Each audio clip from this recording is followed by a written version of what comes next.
cage in the throne room. The human woke up cold and hurting. He didn't know where he was. His arms and legs were weak. His head throbbed. He was lying on the floor of a golden cage, the bars smooth and glowing. His clothes were torn, and his skin was covered in bruises. Outside the cage, tall alien guards stood silently. Their skin was dark blue, their eyes glowing white. They watched him like he was nothing more than an animal. The human didn't move. He just breathed slowly and looked around with tired eyes. Then the doors opened. A loud sound echoed through the huge hall. The guards stood straight. Something important was coming. A soft breeze brushed through the golden curtains. And then, she entered, the Alien Empress. She was tall, elegant, and terrifying. Her skin shimmered like silver. Her long dress moved like water. Her face looked calm, but her eyes held power. And danger. Everyone bowed.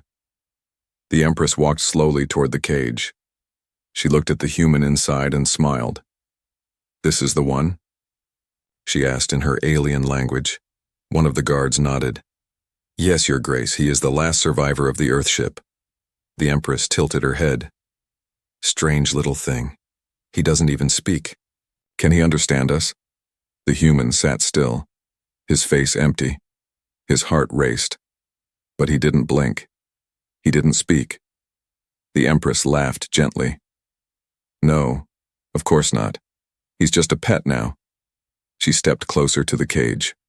Her eyes scanned him like he was some new animal she had bought. She leaned in. "I wonder what your people would say," she whispered, "seeing you locked up like this." Still, the human said nothing. But inside, he understood everything. He wasn't just some pet, he was listening, he was learning, and he was waiting. The Empress turned and walked back to her throne, high above the hall.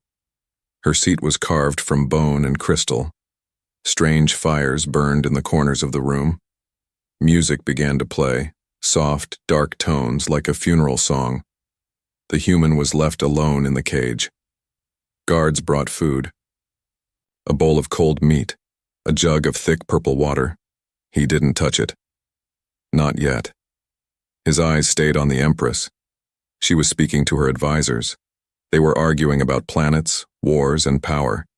She laughed at them, mocked them, and sometimes she looked back at the human.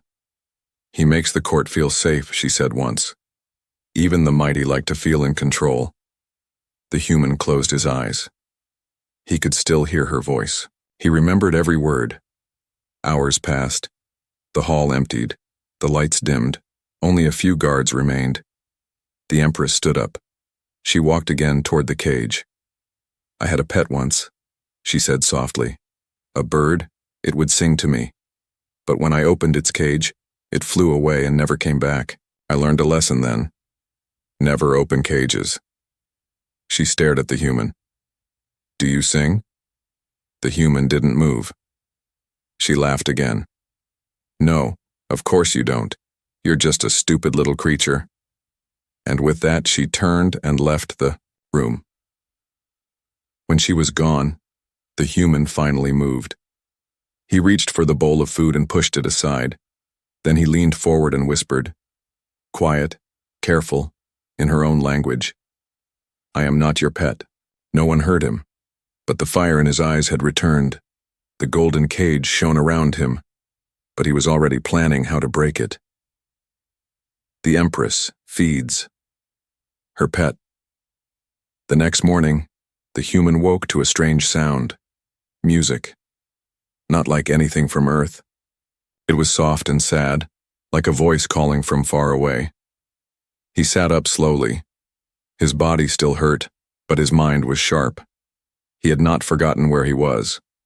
The golden cage was still locked, and she was back. The Empress. She walked across the throne, room dressed in a different gown, deep green glowing softly as if alive. Her silver skin shone under the lights. In her hand, she held a small plate. Food. Real food. She stopped in front of the cage and crouched down. "I brought this for you myself," she said in her alien tongue. The human looked at her, his face calm, empty, but inside he was listening. "It's a gift," she said. "You should feel honored.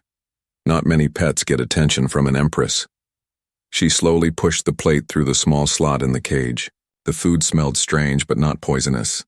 Sweet. Warm. He didn't touch it. She tilted her head. "Don't you like it? Or do you not understand what I'm saying?" Still, he said nothing. She laughed and sat on a cushion nearby, watching him, like someone watches a puzzle. "You're quiet, good. A quiet pet is better. You see, my court is full of noise, lies, flattery, ambition. You are simple." The human met her gaze for just a second. She noticed. "Ah, you have a fire in you. I like that." She smiled to herself. "But you'll learn your place." The Empress spoke for hours that day. Not to him, but around him she talked to her guards, her advisors, to herself. She talked about invasion plans, about hidden traitors, about her dreams of immortality. She thought he was just a dumb creature, but every word she said, he remembered. That night, after she left, the food still untouched, the human whispered again in her language, "You talk too much." Then he crawled to the back of the cage and sat in the shadows, waiting. The next day, something changed. A servant girl, young, small, with gray skin and bright yellow eyes, cleaned near the cage. She glanced at him, then again, then leaned close. "You can understand her," she whispered. He didn't reply. She stared harder. "You can. I can see it in your eyes." Still, he said nothing. "I'm not your enemy," she said softly. "I'm just like you, trapped." She looked around quickly. "She thinks you're a joke, a toy, but she's wrong. You could help us." She dropped a small stone near the cage and walked away. The human picked it up later. It had one word scratched into it. Rebel. That night the Empress returned again. This time she brought wine and questions. "Do you dream, little pet?" she asked. "Do you even know what a dream is?" The human sat quietly. "Sometimes I think you understand me. Then I laugh at myself. You're just a dumb creature. But you stare at me like you see more. Like you know something." She sipped her wine. "No matter. In the end, you'll kneel like all the rest." She stood up and walked away again. But this time the human didn't wait to speak. In her language, low and firm, he whispered, "I don't kneel." Whispers in the dark. The throne room was silent. The Empress had gone to her chambers. The guards stood still like statues, and the lights above glowed dim blue. Shadows stretched across the floor. The golden cage sat in the middle like a treasure forgotten. But the human was wide awake. He didn't sleep anymore. He waited. He listened.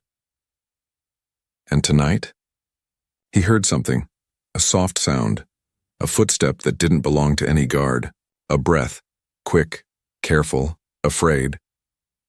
He turned his head slightly. Someone was coming. Out of the shadows, the servant girl from before appeared, the same one with yellow eyes and quiet steps. She looked around, then quickly dropped to her knees near the cage. "You're awake," she whispered. The human stayed silent. She pulled something from her sleeve, a folded piece of cloth.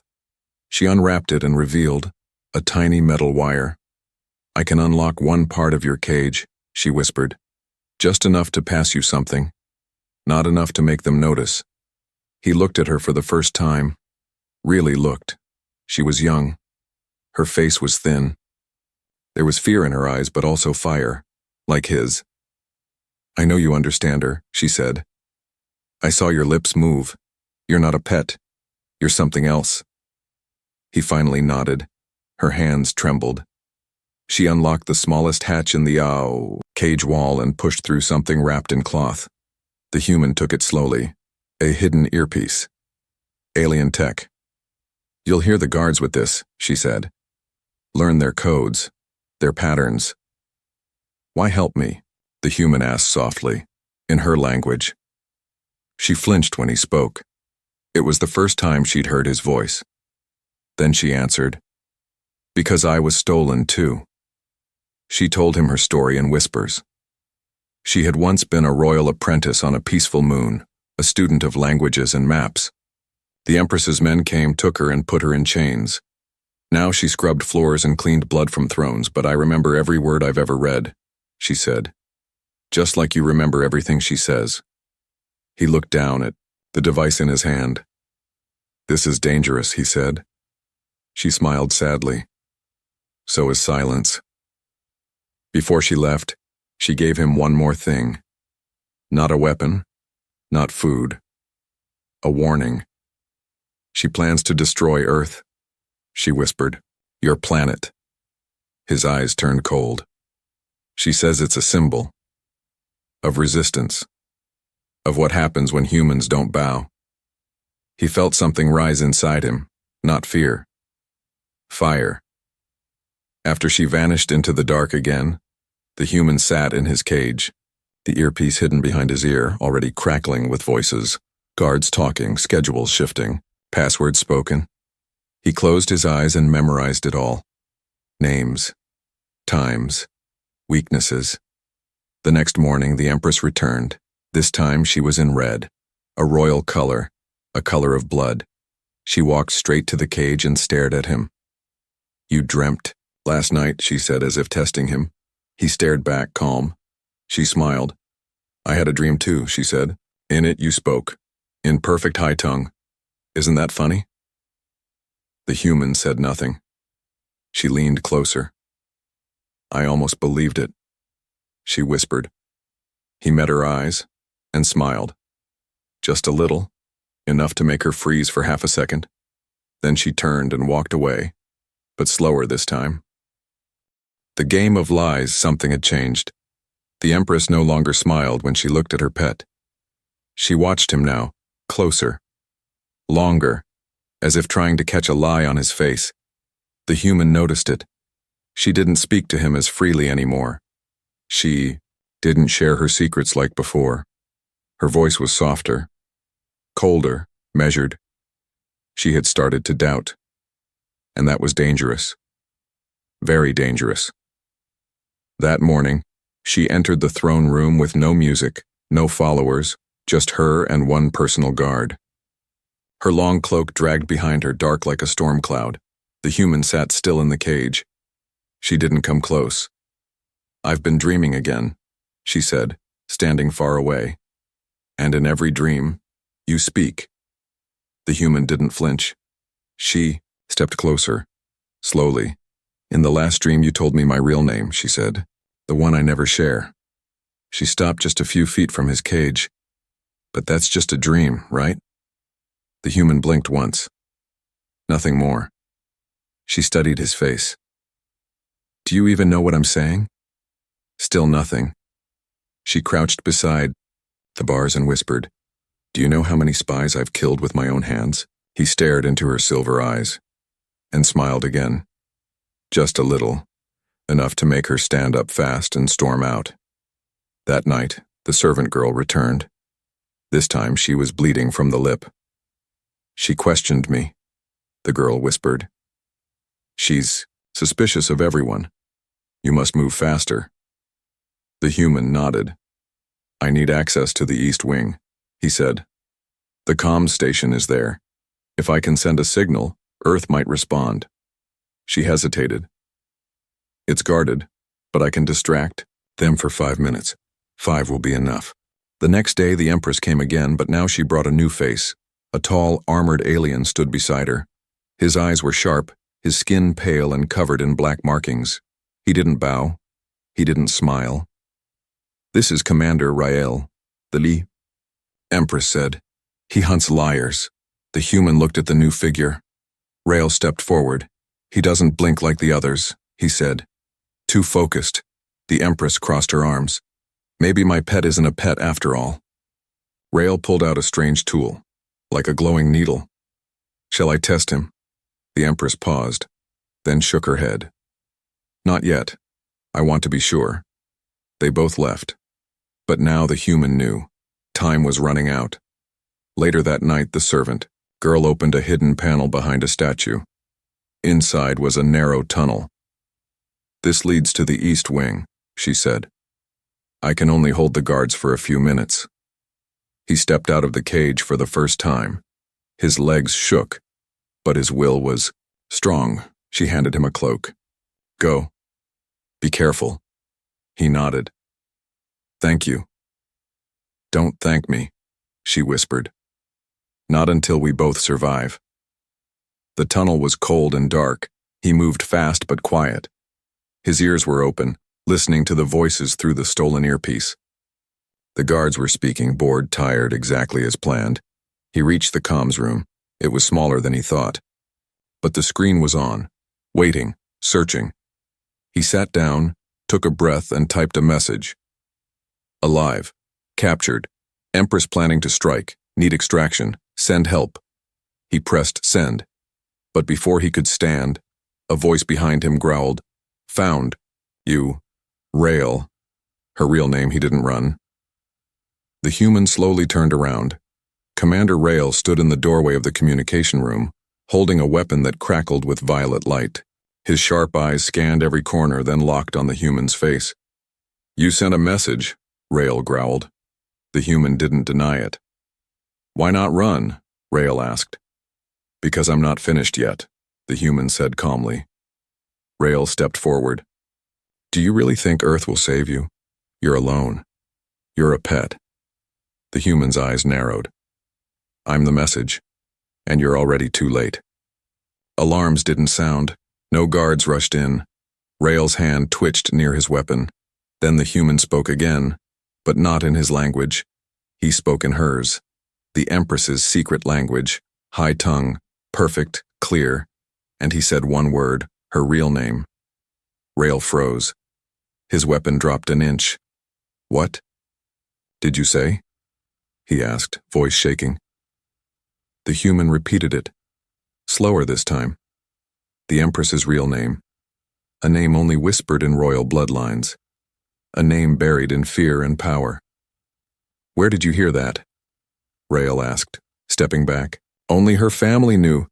She told me, the human said. Rail's breath caught. But you're not supposed to understand. The human stepped forward now. Calm. Strong. You tortured my crew, he said. You burned their ship, and you made a mistake. You let me live. Rail looked at the screen behind the human. It blinked green. Message sent. His face twisted, in panic. You don't know what you've done. I know enough, the human said. I know her name is her weakness. Before Rail could raise his weapon again, the servant girl appeared from the tunnel and struck him from behind. Rail dropped to the floor. The girl trembled, breathing fast. I wasn't sure I could do it. The human placed a hand on her shoulder. You did. They dragged Rail into the tunnel and locked him in a side chamber. You know her name? She whispered. He nodded. I didn't mean to learn it. She said it one night, I never forgot. Her eyes went wide. Do you understand what that means? She can be broken. Back in the cage, the human etched 4 letters into the golden floor using a sharp piece of bone. Not English, not alien script, just her name. And when she came the next morning, dressed in royal gold, smiling proudly, she saw it, and her face changed. She didn't speak. She didn't move. The guards didn't know why. No one else understood. But she did. And he did too. She walked up to the cage slowly. Alone. You wrote this? She asked, voice quiet. The human didn't answer.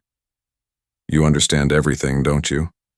Still, he said nothing, but he looked at her with no fear now, only truth. She leaned close to the bars, her face was pale. If you speak that name again, I'll destroy you, she whispered. And for the first time, the human laughed, a small, tired, dangerous laugh. The escape plan. The Empress didn't visit for 3 days. No guards came near the cage. No food was brought. No music played. The golden throne room turned cold, but the human waited in silence.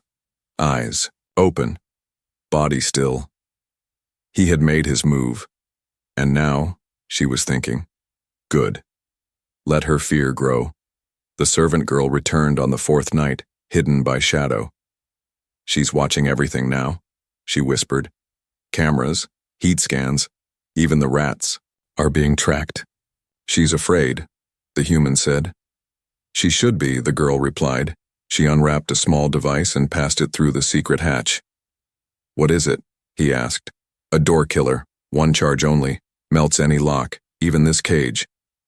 The human held it tight. What's the signal? She looked him in the eye. The fire drums. On the night of the red moon, that's when the palace guards get drunk. They celebrate her rise to power. How long do we have? 5 minutes, she said, before backup storms in. He nodded. The next day, the Empress finally returned. She walked alone. No guards, no crown. Just a long black cloak trailing behind her. She stopped at the cage. Said nothing at first. Then finally, quietly, she asked, Who taught you my name? The human didn't answer. Do you think I fear you? She asked. He looked at her. No, he said. I think you fear the truth. She smiled sadly. If I let you go, what will you do? Burn your lies. She stared at him. You're not just a human anymore. You're a symbol. I should have killed you the first day. You tried, he said. But you made one mistake. What? You talked too much. That night the fire drums began. Loud, deep, ancient. Aliens danced in the halls. The guards drank from glowing cups. The throne room flickered with red light. It was time. The servant girl appeared from the shadows, breathless. Now, the human placed the small device on the cage lock, pressed it once. Sss, crack, the golden bars melted, and he stepped out, free. They ran through the servant tunnels, up toward the east tower, but halfway, alarms rang, too early. She gasped. Someone saw us. No, someone warned her, he said. A hallway door burst open. Rail stood there, armor cracked, eyes full of fury. You won't make it out, he shouted, but this time, the human didn't run, he charged. They fought in silence, no words, just fists, just fire, and in the end Rail fell. The human didn't stop to look back. At the top of the tower, the night wind screamed. The stars above blinked. A ship hovered in the sky, a stealth shuttle responding to the signal he'd sent days ago. The Empress stood between them and the launch pad. Her cloak blew in the wind. You escaped your cage, she said. But you're still mine. No, the human said. I was never yours. She raised her hand. The human raised her name, spoken aloud. She froze. Everything froze. Even the stars seemed to stop for a second. The servant girl pulled him forward. Go! They ran past the silent Empress, her face white, her hand shaking. The shuttle doors opened. They jumped in, and as the ship rose into the sky, the Empress finally fell to her knees. The cage was gone. The pet was gone. And now, the war was coming. The human who was never a pet. The sky burned, not with fire but with light. Earth's fleet had arrived.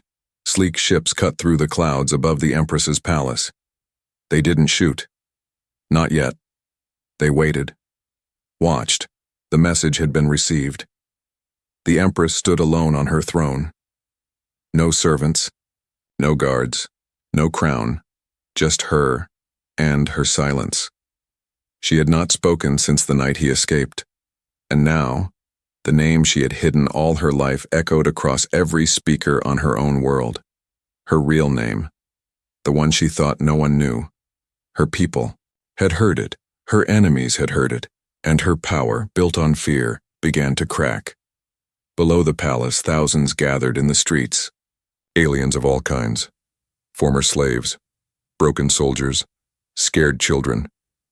They looked up at the sky, and then at the screen above the palace wall. A human stood there, alive, free, no longer in chains, no longer silent. And when he spoke, the whole empire listened. "I was taken," he said, "locked in a cage, fed like an animal, watched like a toy." He paused, but I listened. He looked directly into the camera. "I learned your words, I learned your lies, I learned your secrets." The Empress watched from the shadows, her breath shallow. "I'm not a pet," he said. "I'm a human, and we don't kneel." A loud cheer rose from the streets. Some soldiers dropped their weapons, others walked away. The palace walls began to shake, not from bombs, but from footsteps. Thousands of them. Marching forward. The people had chosen. Inside the throne room, the Empress fell to her knees. She had power. She had armies.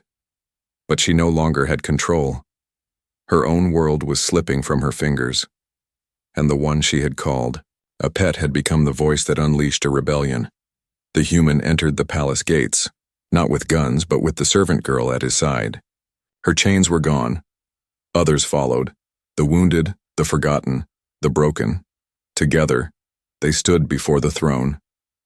The Empress looked up at him, her silver eyes full of something new. Not hate, not pride, just shame. "You win," she whispered. "No," he replied. "They do." He turned away. She wasn't worth more words. Later, when peace talks began between Earth and the alien world, no one called him a soldier, or a spy, or even a hero. They called him what he had always been, a free man, and far away.